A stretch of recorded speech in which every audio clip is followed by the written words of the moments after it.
Gente, eu nem tinha plano de gravar nada hoje. Tava precisando gravar um videozinho pro canal, porque a gente tá meio sumido por aqui.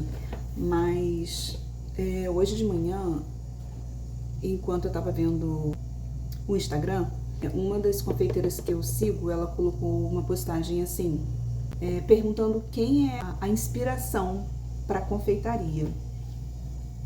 E aí veio a memória, assim, né, de onde saíram as receitas, de onde saiu o primeiro bolo, o sabor do bolo, né, qual foi, o que levou a fazer a primeira massinha de bolo para vender.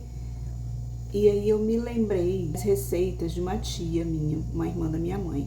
As mulheres da minha família, elas nunca foram de ficar de braços cruzados, né? Elas sempre fizeram aquilo que sabiam fazer para poder complementar a renda da família. A minha avó lavava roupa para fora e cada um fazia o que sabia fazer, né?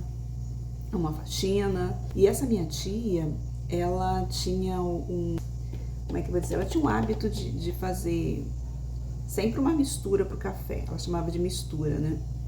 Um bolo, um arroz doce, um anguzinho doce, que a gente comia muito. E aí, assim,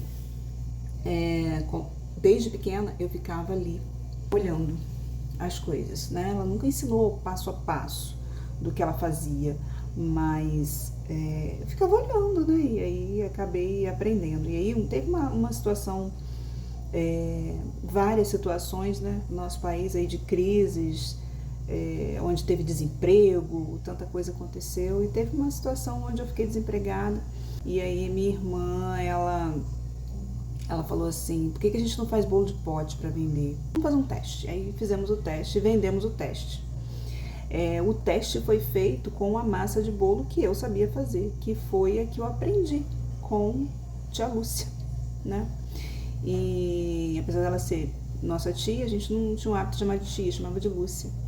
Então, a massa de Lúcia, durante muito tempo, foi o que a gente usou para fazer os nossos bolos de pote. Uma massinha muito saborosa. Eu estava me lembrando agora de manhã que a minha irmã sempre perguntava assim para mim, Zaninha, o bolo de Lúcia, ela tinha um sabor marcante, assim, tinha uma textura diferente, tinha alguma coisa que ela colocava ali, que o bolo dela era diferente. E hoje eu lembrei. O segredinho de ouro da massa de Lúcia era a maisena. Eu fiz aqui, eu reproduzi o bolo aqui da forma que era feito, que eu via fazer quando eu era pequena. E tinha umas coisas que a gente não faz hoje, né? Hoje em dia, quando a gente vai fazer um bolo comum, um bolo de lanche, a gente simplesmente bate ali ovos, manteiga, açúcar, claras e gemas, faz aquele creme fofinho e aí a gente vai adicionando a farinha e tudo. Só que na época, o que era feito ali? Primeiro era batida clara e neve, e a clara bem durinha, né? Você virava de cabeça para baixo, ela não caía. Fica bom quando ela não cai na cabeça da gente, ó. Não caiu. E o que rolava era o seguinte, você batia a clara e deixava ali separadinha. E aí depois você batia a manteiga ou margarina, né? Na época era margarina. E a gente batia manteiga, açúcar e as gemas. Então eram usadas sempre 3 claras. As 3 gemas você batia com açúcar e com a margarina.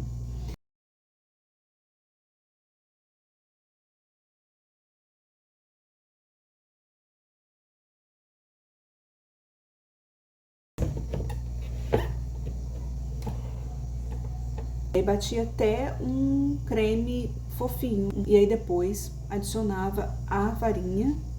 E no caso de Lúcia, o que ela fazia? Ela botava a maisena.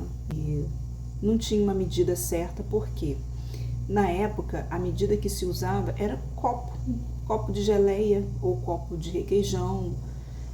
Usava-se essa medida. Quando media, às vezes entornava assim a farinha de trigo e dizia, tá bom, é esse daí. E sempre saía muito bom.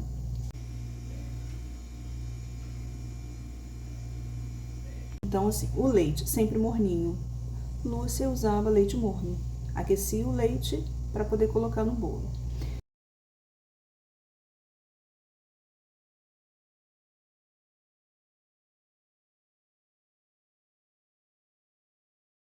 Ali, ninguém sabia técnica de nada, né? Ninguém sabia o porquê que estava fazendo. Eu acredito que todo mundo, assim como eu, ia olhando, né, os mais velhos fazendo e ia reproduzindo.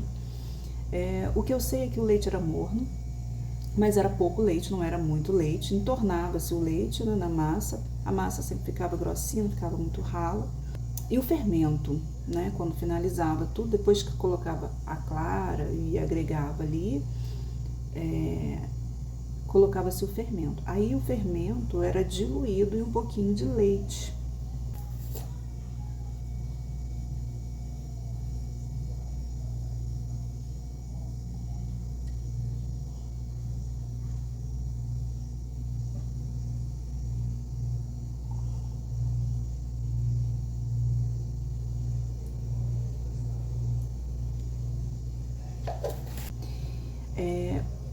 Uma vez eu perguntei por que tinha que fazer isso, né? E aí a vovó falou que era para ver se o fermento estava vivo.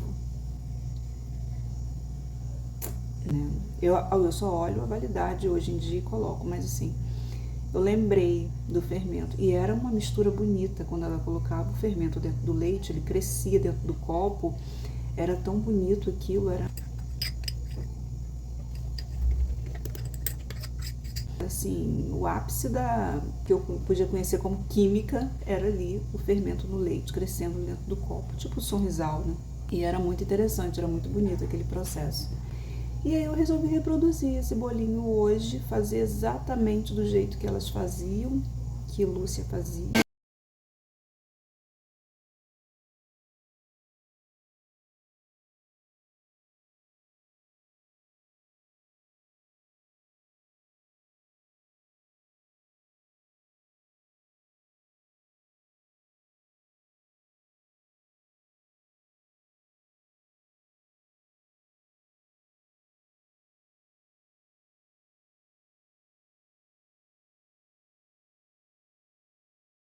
Uma coisa interessante, gente, não tinha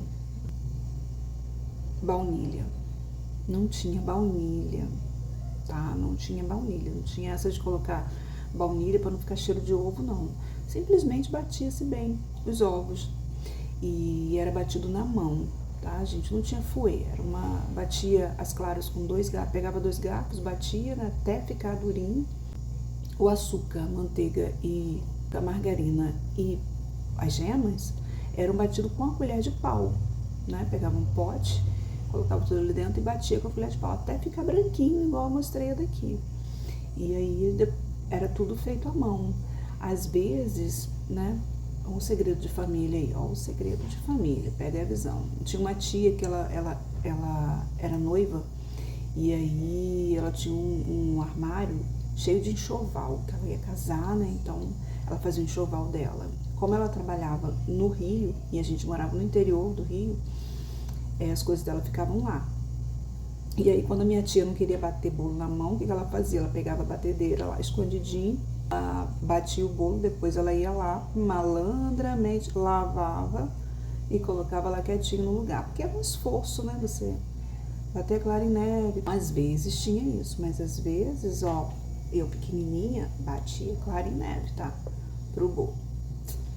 Mas funcionava, era muito bom. O cheirinho do bolo, mesmo sem a baunilha, você sentia o sabor, a textura, tudo do que é natural, né? E na época tinha assim, os ovos eram da galinha do quintal, o leite cooperativa, né? Que vinha ensacadinho, ou era o leite entregue no portão. Tinha uma moça lá que ela vendia leite na garrafa, e antigamente até era garrafa de vidro, que era mais saudável.